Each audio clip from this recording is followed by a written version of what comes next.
David Baigún lleva dedicados 60 de sus 82 años al derecho penal, siempre como defensor en causas políticas o como querellante en casos de violación de los derechos humanos. Como profesor universitario, formó a varias generaciones de abogados. Mientras dirige la carrera de posgrado de Derecho Penal en la Universidad de Buenos Aires, espera la fecha para que comiencen los juicios orales de 2 megacausas en las que representa a las víctimas del terrorismo de Estado: la del robo sistemático de bebés y la del Plan Cóndor. Yo estudié alemán porque yo creo que la dogmática alemana, es decir, lo que es la dogmática alemana, la teoría del delito, etc., está muy bien trabajada en Alemania. Los alemanes tienen un sentido lógico muy importante, que no entendamos, no la disciplina esa germana guerrera, la Wehrmacht, no, me estoy refiriendo a la que tienen un aparato conceptual muy orgánico. Entonces estudian mucho la lógica, la conocen, y eso trasladado al derecho penal es muy importante. Baigún reconoce como maestro a Luis Jiménez de Azúa, jurista y político socialista español que llegó a ser nombrado presidente de la República de España en el exilio durante la dictadura de Francisco Franco. Nosotros, un grupo de penalistas, trabajamos siempre con Jiménez de Azúa. Luis Jiménez de Azúa fue sin duda el profesor de habla hispana más importante que ha existido en la historia. Tiene un tratado no terminado, que estaba proyectado para 10 tomos, pero que llegó hasta el 7º, que es el más completo de los que se conocen en el mundo actual. Tuvimos la suerte en Buenos Aires, en la Universidad de Buenos Aires, de tenerlo como director del departamento de penal a Jiménez de Azúa durante varios años. Don Luis, como todos llamábamos al profesor Jiménez de Azúa, en realidad es una mezcla muy interesante de esos políticos de la vieja España. En realidad, si bien él era bastante liberal en su forma de ser, su formación es marxista. Fue uno de que al Partido Socialista Obrero Español de Pablo Iglesias le dio una validez política muy interesante. Fue contratado en el año, creo que 58, y estuvo hasta el 66, cuando se produjo el golpe de Estado de Onganía, y muchos profesores, entre ellos Jiménez de Azúa y también nosotros, los ayudantes, digamos, de los colaboradores, renunciamos. Fue el defensor de Miguel de Unamuno cuando fue procesado por la dictadura de Miguel Primo de Rivera. Ingresó a la política y, producida la República Española el 14 de abril del 31, fue convencional, o sea, fue diputado, integró la comisión redactora de la Constitución Española del 31, posiblemente una de las constituciones más avanzadas de la época, junto con la mexicana y la austriaca. Pero fundamentalmente el profesor Jiménez de Azúa, don Luis, fue un profesor de profesores, por sus ideas, defensor de la República, embajador en Checoslovaquia y en la Sociedad de Naciones. Caído Madrid en manos de los rebeldes, se vino a Buenos Aires. Por indicación de su mentor, Baigún tuvo que aprender, aparte del alemán, otros idiomas. Don Luis Jiménez de Azúa, había dividido el estudio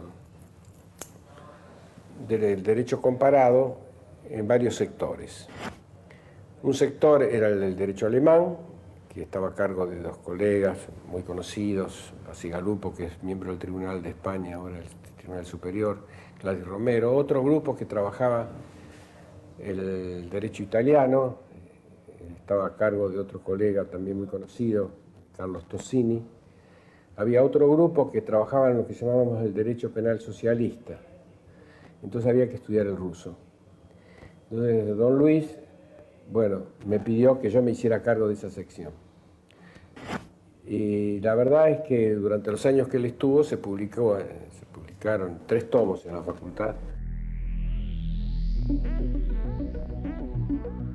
La noche de los bastones largos dejó la Universidad de Buenos Aires, creó el Instituto Superior de Estudios Jurídicos de la Asociación de Abogados de Buenos Aires, donde enseñaba penal.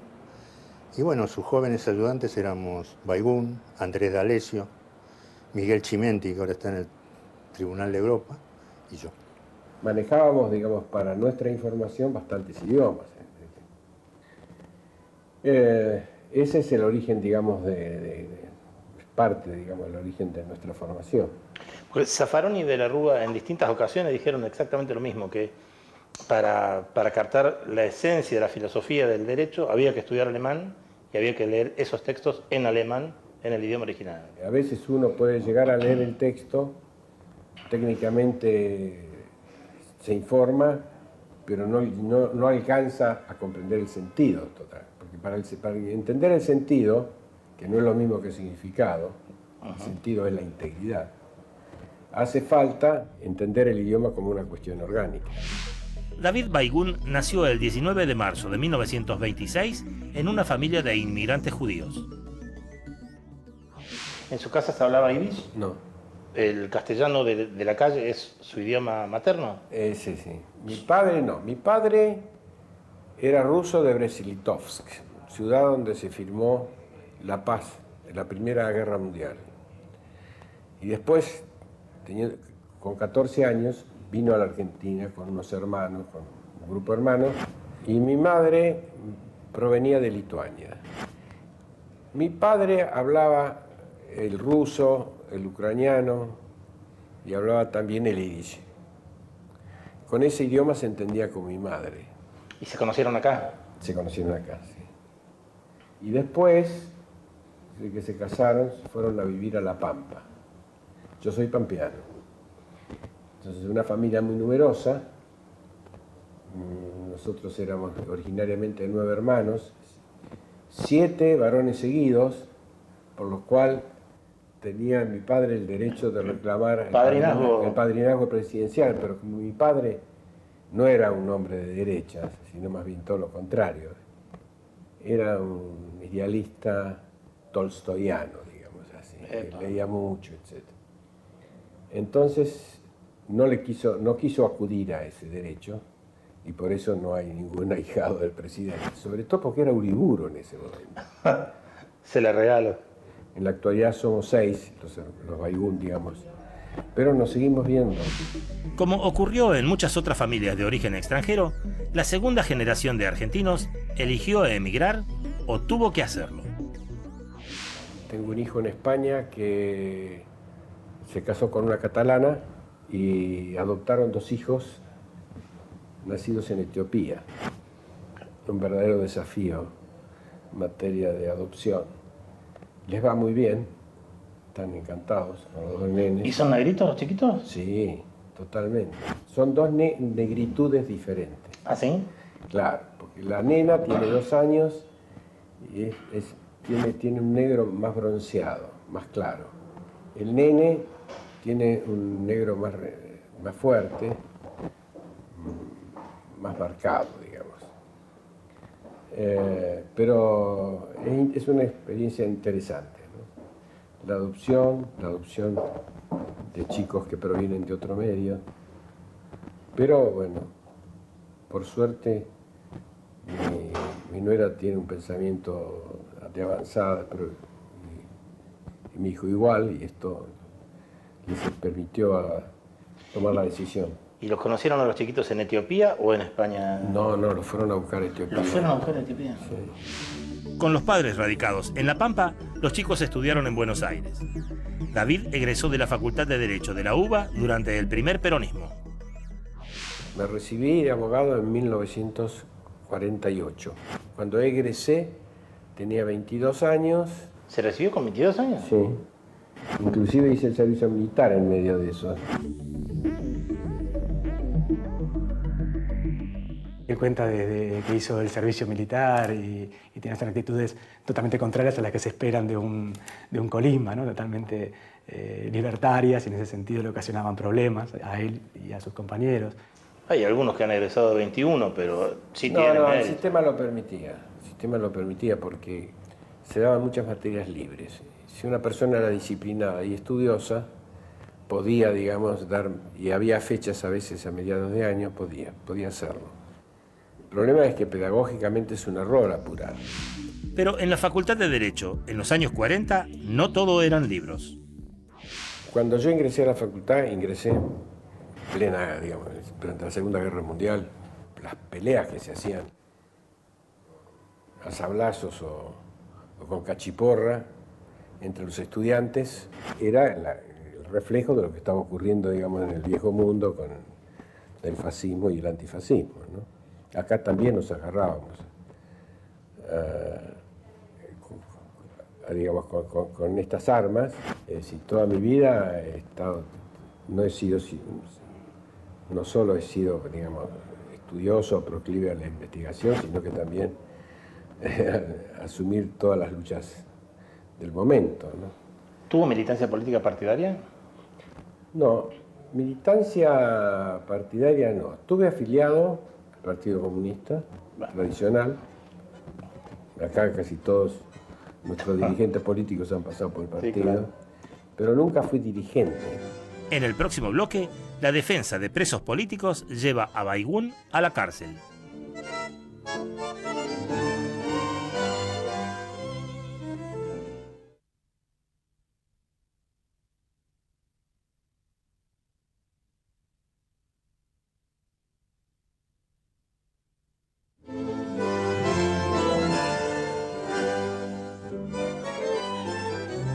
David Baigún se integró primero a la Liga Argentina por los Derechos del Hombre y años más tarde a la Asamblea Permanente por los Derechos Humanos. Siempre he defendido presos políticos. Nunca me he negado todo por el contrario, he tratado de formar gente. Y uno de los objetivos míos, que yo les he transmitido siempre a los alumnos, es la necesidad de perfeccionarse, de investigar en la materia, ser competentes para ponerlo ese conocimiento al servicio de la defensa de los derechos humanos. Muchos intervienen en estas cosas sin informarse demasiado, sin estudiar, como un poco como una lucha, una beligerancia física prácticamente. De lo que se trataba, y yo siempre lo pensé, y sigo pensando lo mismo, es que en el sector de la defensa de los derechos humanos hay que también tener especialistas, porque nuestros estados no son ninguna garantía de que el Poder Judicial funcione bien. Casi siempre está haciéndonos recordar esto, ¿no? Cuidado que no estamos haciendo meramente teorías, una idea muy linda, sino que esto de alguna forma va a afectar a personas de carne y hueso. Esto él lo tiene presente, insiste en la docencia en que demos cuenta de esto, no solo en el trabajo individual, que también es muy importante. Imagínense, como defensor está defendiendo las garantías de determinados individuos de carne y hueso, sino también con un compromiso más político, que él siempre está pidiendo que hagamos, ¿no? Que nos comprometamos. En no pocas ocasiones, Baigún fue encarcelado por defender a personas perseguidas por gobiernos militares. No solamente en la dictadura, Baigún defendió presos políticos desde que yo tengo uso de razón jurídica. Yo tengo una anécdota con Baigún que hace mucho se lo contaba. En el año 68, cuando vino acá, el que era dueño de los Minimax en Argentina, Rockefeller, volaron una serie de supermercados Minimax. Y en esa época, cuando se dictaba algún plan con Intes o algún estado de sitio, ya había una serie de personas que estaban en la lista. Baigún es una de las personas que estaba en la lista para que lo detuvieran. Baigún debe haber estado, no sé, un montón de veces, 6, 7, 8 veces preso por este motivo y por defender presos políticos. Y yo tendría 24 años, estaba en el pasillo largo de Devoto que hoy dirige hacia el CUT. Venía Baigún caminando y le dije, ay, Tute, ¿cómo te va? ¿Cómo estás? ¿Cómo te tratan? Me dice, no, hoy ya estoy trabajando. Baigún es un precursor de la formación integral de los nuevos profesionales del derecho. Para hacer un buen trabajo uno tiene que conocer, además del derecho, tiene que conocer la antropología, sociología, filosofía. Si puede conocer bibliografía del extranjero, mejor. Y por favor, literatura, que los abogados están escribiendo tan mal. La facultad no les enseña a escribir. Un gran amigo mío, que fue profesor de la facultad, falleció hace un par de años, Enrique Marí. En uno de sus últimos libros habla precisamente de la vinculación entre la literatura y el derecho. Y una de las razones era esta, la que usted mencionaba antes, la necesidad de que los colegas, sobre los colegas de la profesión de abogados, conozcan las fuentes del arte, digamos, de la literatura. Usted que ha investigado también casos de corrupción y corrupción en la administración, ¿se ha dado cuenta cómo ese aparente no saber escribir sirve para justificar en escritos lo injustificable? Sí, es cierto. Hay textos de la administración pública que uno no sabe si están diciendo A o B o Z o todo lo contrario. A veces la multiinterpretación obedece a eso, ¿no? Son subterfugios para hacer cualquier cosa. Claro, es un arma para que para que la ley no se la entienda. Claro. Ya no se la entiende. Para el pueblo es muy difícil entender la ley. Y con este tipo, digamos, de contribuciones teóricas, entre comillas, la cosa se agrava. A lo largo de los años, David Baigún introdujo conceptos innovadores en el derecho y en el debate público. No sé cuál mencionar que lo pinte de cuerpo entero. Esa insistencia en sus primeros textos, artículos, de hablar de decreto ley para no hablar de ley, de aquellas normas que emitían los gobiernos militares.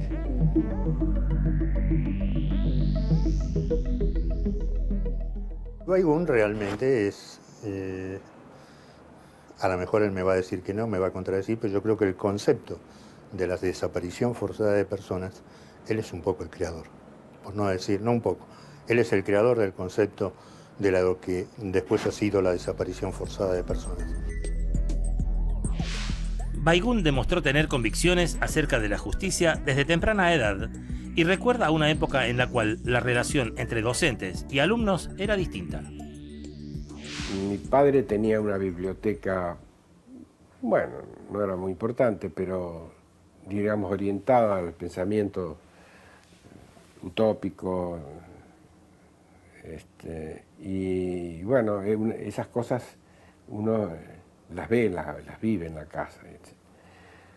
Pero mi madre decía, por ejemplo, que yo iba a ser abogado, pero por otra razón, porque a mí me gustaba siempre dar una explicación acerca de las cosas y siempre ensayaba algún discurso. Entonces mi mamá decía, vos vas a ser abogado. Cuando yo ingreso a la facultad, a fines de 1943, después del golpe de Estado, en ese mismo momento se producía la renuncia de una cantidad de profesores muy importantes, como Fornieles, Eusebio Gómez, el propio Sebastián Soler, se retiraron, no volvieron. Entre ellos Eusebio Gómez, que además de penalista era novelista, tiene un libro sobre la mala vida muy conocido, y que tenía vocación como profesor, porque nos invitaba, por ejemplo, después de las clases, que eran clases, lo que llamaban clases libres, nos invitaba a la casa de él, él tenía una biblioteca muy linda en Belgrano, donde discutíamos, nos aconsejaba la lectura de libros, etc. Eso, bueno, fortificó mi vocación, digamos.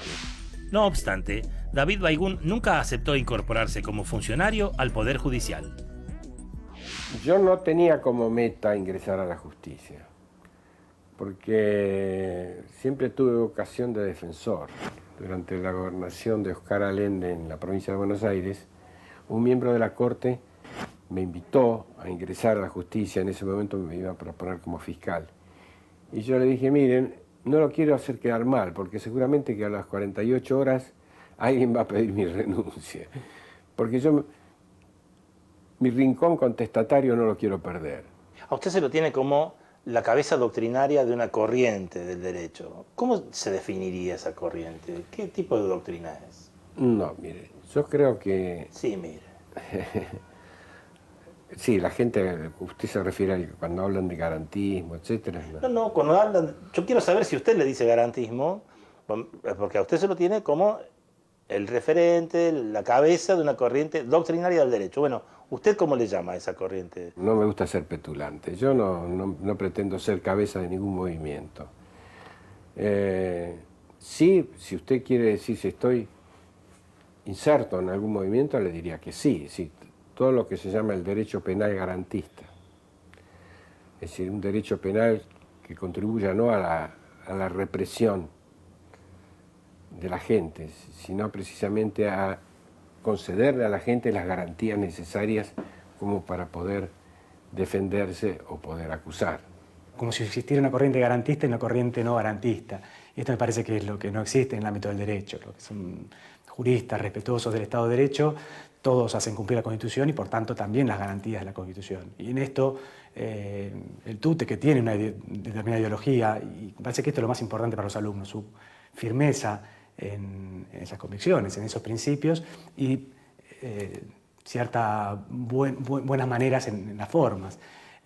Esto le permite unir a gente que tenga ideas más de izquierda, más progresistas, con algunos más liberales, se quiere, pero todos ellos son garantistas. Pero cuando usted dice, por ejemplo, concederle al ciudadano las herramientas, ¿no están ya concedidas por la Constitución todas esas herramientas? Las garantías están en la Constitución, lo que pasa es que se interpreta mal la Constitución o no se la cumple, ¿no? Fue distorsionándose de tal modo que en los últimos años nosotros ya del viejo Código Penal troncal, digamos, 1921, nos quedaba muy poco. Por una parte. Por la otra, no necesito recordarle que el país, a partir de 1930 hasta 1983, tuvo más años bajo estado de sitio que durante los restantes años de ese periodo. Claro, más estado de sitio que estado de derecho. Más estado de sitio que estado de derecho. Eso es una cuestión vital. En realidad no conozco a ningún profesor de la universidad que no sea garantista. Incluso se puede ser garantista sin ser una persona especialmente comprometida con los derechos humanos o con lo que se conoce como juicios relacionados con los derechos humanos. Esto que yo llamo un código paralelo, digamos, el código del estado de sitio, fue mucho más allá en materia de restricciones, porque llegamos a lo que se llamaba el Código Penal del secuestro, es decir, de la desaparición. Eso no es un código penal, por supuesto, estoy hablando entre comillas, pero en realidad no se podía pretender la aplicación de un código penal cuando muchos de los jueces y los funcionarios eran cómplices de las desapariciones. Esto es muy importante, para que podamos hablar de un código liberal de avanzada, progresista. Cuando hablamos de un Estado garantista, estamos diciendo un Estado de Derecho que cumpla con sus objetivos. Entre los sectores de la derecha es muy común esta frase de que, bueno, ustedes hablan de garantías, pero garantías para unos y no garantías para otros.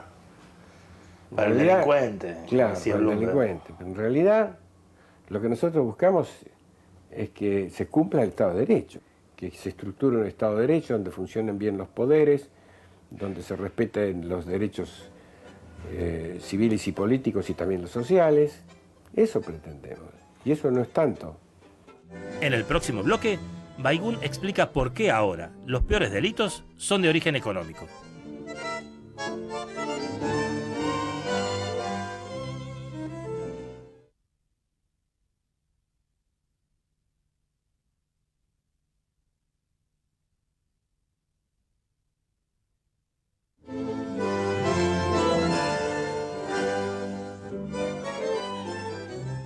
Hace 2 años, David Baigún integró una comisión de juristas que redactó una propuesta de nuevo Código Penal. Llegamos a terminar un anteproyecto de Código Penal moderno con algunas características, digamos, que exhiben casi todos los códigos de avanzada. Una cuestión muy, muy importante fue que incorporamos los delitos de lesa humanidad al Código Penal. Otra cuestión muy importante es que incorporamos los delitos llamados colectivos, es decir, que aquellos que afectan a la sociedad, más allá de los individuos, supraindividuales. El humo, por ejemplo. Por ejemplo, todos los delitos que giran en torno del medio ambiente. Se incorpora lo que se llama la responsabilidad penal de las personas jurídicas. La responsabilidad en los delitos económicos no es solo del gerente, el subgerente o el administrador, sino de la sociedad. Sino también de la sociedad como sociedad. Claro. Porque, y esa es mi modesta opinión, los delitos más graves, los que tienen más entidad, hoy se realizan en el mundo actual a través de las corporaciones. Claro. Se introdujo una cláusula en materia de impunidad del aborto, que en realidad está en muchas legislaciones, pero que aquí inmediatamente fue utilizado como un argumento para decir que el gobierno era partidario del aborto, cuando en realidad lo único que se hacía era redactar bien una cláusula de impunidad para los casos, por ejemplo, de las chicas, de las menores y adolescentes, que dejan sus hijos, los abandonan o los matan a veces. O mueren ellas en condiciones, de operaciones. Así es. Sin embargo, ese proyecto de reforma al Código Penal aún no fue remitido al Congreso. Usted lleva más de 60 años egresado de la Facultad de Derecho. Sí. ¿Sigue creyendo que los códigos, el derecho, los jueces, los tribunales nos acercan al concepto de justicia? No, yo no afirmaría eso. Tampoco quiero afirmar que el derecho ha jugado un rol negativo, no. En general, las corrientes históricas hasta ahora indican que el derecho ha jugado un papel obstaculizante, digamos, en el desarrollo social. Pero esto no significa que no pueda invertirse la situación. Las falencias de la Administración de Justicia son tantas que uno podría, digamos, hacer una lista de supermercado y un poco más. Pero ciertamente la demora en el trámite siempre es una de las causas que más se mencionan. Pero yo diría que hay, digamos, como un quiebre entre lo que es la justicia propiamente dicho y el ciudadano a quien debe servir la Administración de Justicia. Entonces se vuelve, digamos, un sistema que solamente se mira el ombligo y se desentiende muchas veces de cuáles son las demandas del ciudadano. ¿No siente que el ciudadano común percibe a un abogado como alguien que está para hacer algo contrario a la justicia? En general, en los sectores sociales, diría yo, sobre todo los sectores populares, más populares, hay escepticismo respecto del papel que juega el derecho. Y tienen razón. Y en los sectores poderosos hay total certeza, pues los manejan. En los sectores poderosos hay otro punto de vista, porque el derecho está claramente instrumentado como uno de los órganos, digamos, imprescindibles para conseguir ciertas ventajas de preventa. Es uno de los constituyentes del poder. ¿Sí? Así es. En 1989, David Baigún fue director de la Comisión de Asuntos Penales del Banco Central y luego creó el Centro de Investigación y Prevención de la Criminalidad Económica, CIPSE, desde el que investigó las coimas del caso IBM Banco Nación. CIPSE es como retomar todo ese trabajo que había iniciado en el Banco Central y que permita también trabajar alrededor de la criminalidad económica, sobre todo con una idea de recuperación de activos para el país y bueno, y todo lo que esto significa, digamos, interviniendo en causas que son muy también sensibles, problemáticas y complejas, como puede ser IBM. Muchos de los delitos cometidos son cometidos por una empresa, por ejemplo, como si fuera una decisión comercial más. Digamos, lo que es ilícito o ilegal se realiza como si fuera parte, digamos, de la profesión. Uno piensa, los 10 años y medio de Menem y Cavallo, o los 10 años y medio de Menem, perdón, porque no estuvo todo el tiempo Cavallo como ministro de Economía. Hubo un año en que dijeron, todos los ahorros de los jubilados van a parar a nuestros bancos amigos. Así es. Y crearon las AFJP. Así es. 5.000 millones de dólares de regalo a nuestros amigos los banqueros que nos pusieron acá porque dieron el golpe económico en el 89. ¿Eso no se va a pagar nunca? O mejor dicho, no se lo vamos a cobrar nunca. ¿Hay herramientas? Esos delitos están vinculados con la institucionalidad, es decir, con la corrupción en un país. Cuando en el año, creo que es en el 2001, se produce la famosa fuga de capitales, ¿qué ocurre en ese momento? No es que los capitales se fugan, no los trasladan con un carrito, sino que los grandes bancos hacen una cantidad de maniobras como para demostrar que el dinero ese ya había salido antes de las arcas, de la crisis. con un arreglo de balance, eso se resuelve. David Baigún conserva en su estudio un objeto que marca en el tiempo su compromiso con las víctimas.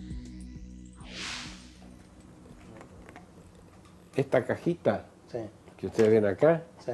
me la regalaron las obreras y empleadas telefónicas, las primeras mujeres torturadas con picano eléctrica en el país. Creo que es mi primer caso, en 1950. Qué La va. chica Fernanda, y lo conservo, recuerdo. Empleadas telefónicas. Claro, fue el primer caso en que le aplican la picana eléctrica y una de las mujeres pierde un embarazo. ¿Usted por qué no se jubiló? Porque están estas causas pesadas, como por ejemplo de los bebés. De sustracción de menores. No, yo estoy jubilado para la caja común. Me pagan 600 pesos. Pero sigue viniendo al estudio, sigue trabajando y sigue rompiendo la paciencia en los tribunales.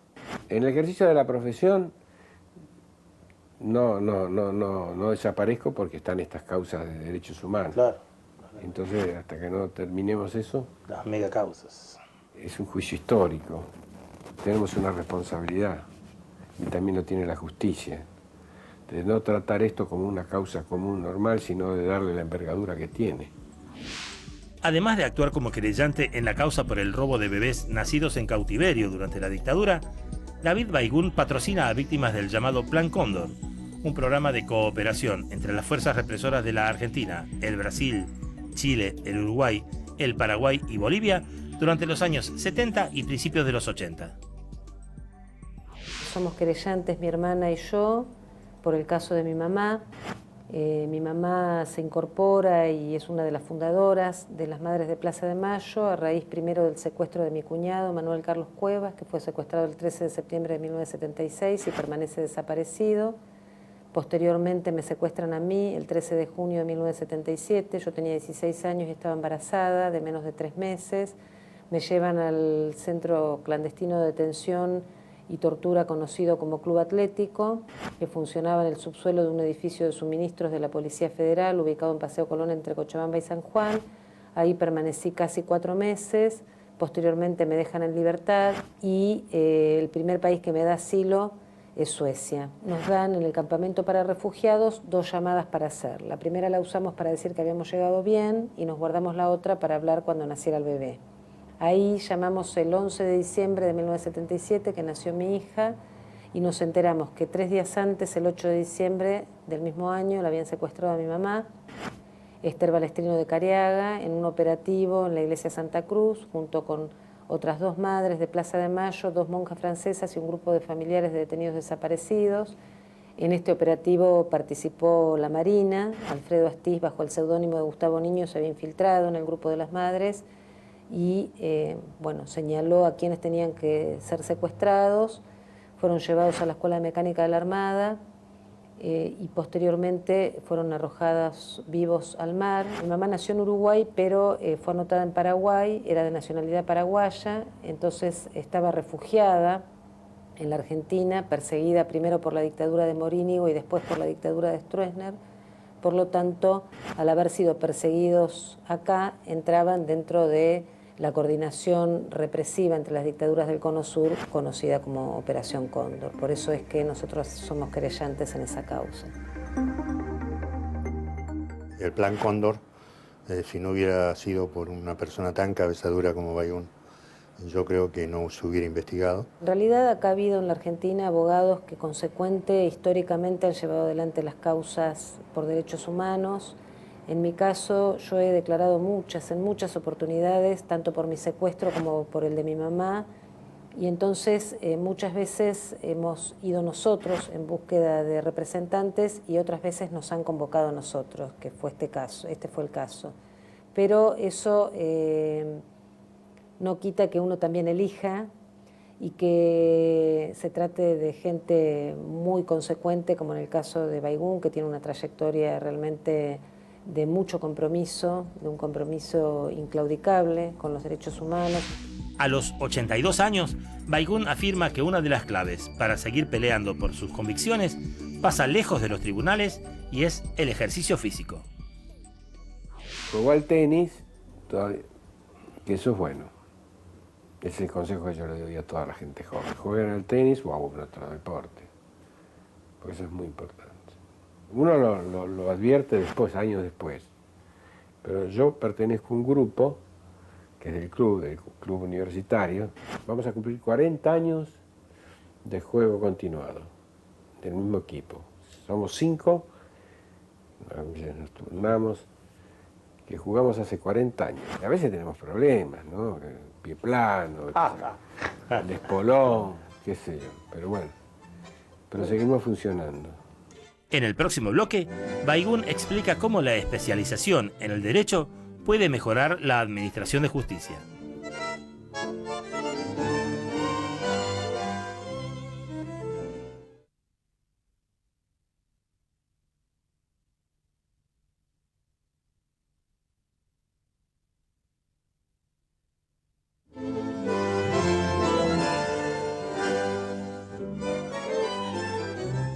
Durante la última dictadura, David Baygun renunció como profesor de la Universidad de Buenos Aires y se fue a vivir con su mujer a una casa con parque en la localidad de Villa de Mayo, en el partido de Malvinas Argentinas. ¿Usted se está preparando de algún modo físico especial para uno de los juicios más importantes de la historia judicial argentina? Bueno, estamos trabajando en esto, vamos a ver. No, pero una cosa es trabajar en los preparativos del material, lo que va a decir. Y otra cosa, yo me estaría preparando como un boxeador para pelear por el título mundial, porque hay que estar en las mejores condiciones. Yo creo que hay que estar en buenas condiciones, pero no sé si va a ser una cuestión, digamos, muy ruidosa y controvertida. No sé cuál es la actitud que van a adoptar los defensores de los represores, eso. Es difícil de vaticinar. ¿Cuándo comienza? Y bueno, ya se han elevado a juicio 2 causas importantes. Una es la del Plan Cóndor y otra de la sustracción de menores. Por eso el de la sustracción de menores me refería. ¿Cuándo Y comienza? no sabemos exactamente, porque eso depende del tribunal. ¿Pero ya está conformado el tribunal? El tribunal está, sí. El problema es cuándo comienza. Por eso. ¿No hay fecha todavía de inicio? No hay fecha. ¿Y cuál va a comenzar antes de los dos entonces? No sabemos, porque hay 2 tribunales diferentes, no sabemos. Nuestra idea originaria era que esto se podía concentrar, era mejor. Para transformarlo en un juicio histórico que abarcara, digamos, todos los casos y todas las facetas, pero por lo que veo no va a ser posible eso.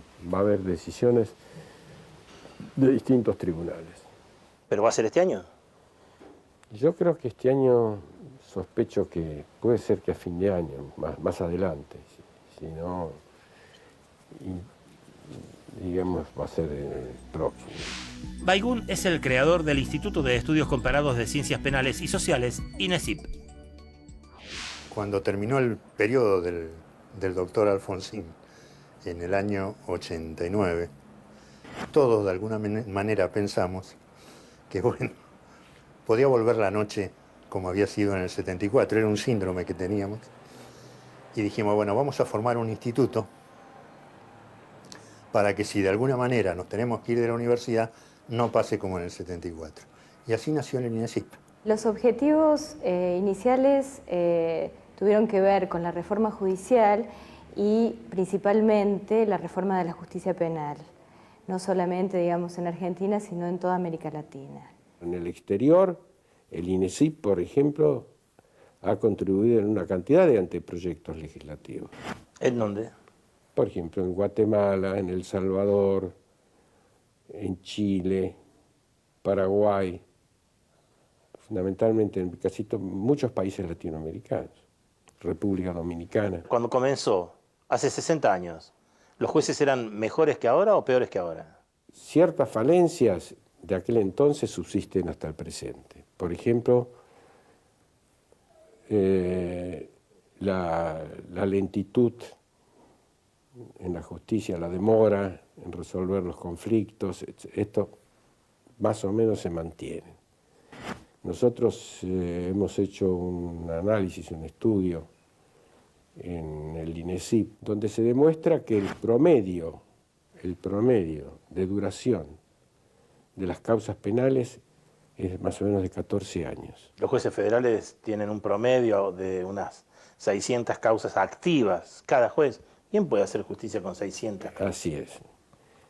Eso en un aspecto. En otro aspecto, en materia de independencia de los jueces, en los últimos años ha habido una pequeña mejora. Durante el menemato hubo un dominio de los jueces, sobre todo los jueces federales, espantoso. La Corte fue Por eso digo, un mamarracho. una pequeña mejora uno puede decir que ha existido respecto de épocas anteriores. Desde 1984, y por concurso, David Baigún es profesor titular de Derecho Penal en la Universidad de Buenos Aires y además es el director de la carrera de especialización en Derecho Penal. Hay como una necesidad de algunos egresados, de abogados, de formarse más, y frente a las universidades privadas que están ocupando ese espacio, la Universidad de Buenos Aires se puso en campaña y fue sin duda Baigún el gran promotor de esto. Él cree firmemente en los centros de investigación y en la importancia de la difusión de ideas en el país. Pero no solo eso, sino la importancia de formar a generaciones jóvenes y a través de la educación pública. Y en esto, bueno, privilegiando mucho también el lugar que le toca desempeñar a la universidad en un país y en Argentina. Y un poco la desconfianza que siempre ha tenido a las universidades privadas. En su posgrado, David Baigún hace hincapié en la selección de los docentes. Que sean de los nuestros de alguna forma, no porque haya otros diferentes ni enemigos, pero sí porque tengan ese compromiso con los derechos humanos, quienes dan criminología, quienes dan epistemología, quienes dan teoría del delito, de la pena, la parte especial del derecho penal, procesal, garantías. Cualquiera de esas asignaturas tiene que ser personas que él los conozca y él garantiza este compromiso con los derechos humanos. En el estudio de su casa, Baigún conserva la lámpara de lectura de su mentor, Luis Jiménez de Azúa, y en la biblioteca no solo hay obras de derecho, sino también de literatura, historia y política. Qué linda esa edición del Capital. Resulta que en el año 1971 organizamos un congreso de Derecho Penal e invitamos a los grandes penalistas del mundo. Cuando entraron a mi escritorio, un escritorio así como este, ¿no?, les muestro las ediciones del Capital. Y le digo, miren, tenerlas acá son 2, no es delito. Porque si fueran 3, ya sería delito acá en Argentina. Porque cuando se aprobó la ley anticomunista, se establecía que era delito la tenencia de material subversivo en cantidades que debían considerarse ya de un tono de difusión, etc. Una cosa, no me acuerdo exactamente la letra. Entonces, estaba ahí Ramos Mejía, que era Ramos Mejía, que era un camarista federal, un tipo liberal conservador, pero buen tipo, decente. Yo estuve en la cátedra de él también. Entonces él inventó este asunto. Inventó que cuando había más de 3 ejemplares, ya se podía pensar en la difusión. Menos no, que era para uso personal. Con lo cual, digamos, más o menos todos los que teníamos el Capital estábamos exentos, si no lo contrario. Es como los cigarritos de marihuana. Sí. Con reservas, Baigún tiene una visión positiva de la actual administración de justicia. Con todos los inconvenientes, obstáculos y las deficiencias, etc., ha habido, digamos, una pequeña mejora. Este sistema, el sistema de designación de jueces a través de la intervención del Consejo de la Magistratura, yo creo que ha sido un paso positivo, ¿no? Yo observo, por ejemplo, que en el interior del país, sobre todo, más que en la capital, en el interior del país, la renovación en la justicia ha sido saludable. La salida de los jueces de la Corte fue una especie de descompresión espectacular. Además de la depuración, digamos, de la Corte, sí. Este fenómeno también se observa en otros tribunales. Pongo como ejemplo la Sala Segunda de lo federal, ¿no? La Cámara de Apelaciones, donde están los doctores Catani, Duraski y Irusun. Creo que ha mantenido una línea de conducta. Catani es quizás lo que más se acerca a lo que uno supone debe ser un buen juez, ¿no? Sí, sí, sí. ¿Hay Sí, algún sí. otro Catani en la Argentina? ¿Conoce varios Catani? ¿Hay? No, muchos no hay, pero ya abrigo la esperanza, y creo que va a ocurrir así, que se va a producir una renovación lenta, pero se va a producir esa renovación, precisamente por la existencia, digamos, de los concursos, ¿no? Yo creo que y esto está muy conectado también con la preocupación de los jueces por mejorar su nivel teórico. Siempre está motorizando cosas. Y digo que es destacable porque en una persona ya de más de 8 décadas, uno a veces se desanima y en realidad él es un ejemplo de gente que nunca tira la toalla. Mi mujer, que es psicoanalista, un día estábamos cenando hace 3 o 4 años y Baigún empezó a contar el proyecto que tenía, no de este curso de especialidad, sino un curso de especialidad nuevo que ha sacado sobre derecho penal del Mercosur. Lo asombrada que salió mi mujer de esa cena fue porque dijo, es increíble este hombre que a los 79, 80 años que en esa época tendría, esté haciendo estos proyectos. Va a vivir una tracalada y no me cabe ninguna duda. Estuve afiliado al Partido Comunista tradicional. Acá casi todos nuestros dirigentes políticos han pasado por el partido, pero nunca fui dirigente. Creo que para hacer un buen trabajo uno tiene que conocer, además del derecho, tiene que conocer la antropología, sociología, filosofía. Si se puede conocer bibliografía del extranjero, mejor. Durante la gobernación de Oscar Allende en la provincia de Buenos Aires, un miembro de la Corte me invitó a ingresar a la justicia. En ese momento me iba a proponer como fiscal. Y yo le dije, miren, no lo quiero hacer quedar mal, porque seguramente que a las 48 horas alguien va a pedir mi renuncia. Porque mi rincón contestatario no lo quiero perder. Muchos de los jueces y los funcionarios eran cómplices de las desapariciones. Los delitos más graves, los que tienen más entidad, hoy se realizan en el mundo actual a través de las corporaciones. Autor de numerosos tratados jurídicos, entre ellos Delincuencia Económica y Corrupción, David Baigún también codirige las revistas especializadas Pena y Estado y Nueva Doctrina Penal. Su experiencia y su trabajo continuo le dan confianza en una mejora del Poder Judicial en el mediano y el largo plazo. Nosotros notamos una afluencia cada vez más importante de abogados que están en la justicia y que se perfeccionan o tratan de perfeccionarse para después competir en los concursos. Es un hecho positivo que 20 años antes no lo teníamos, o 15 años antes, y a partir de, digamos, de la instauración de estos cursos, el nivel de alguna manera ha mejorado. Estamos todavía lejos del desideratum de un poder judicial independiente, etcétera, pero estamos lejos aún. Pero creo que con todos los vaivenes y los zigzagueros estamos en camino, igual seguimos ese camino.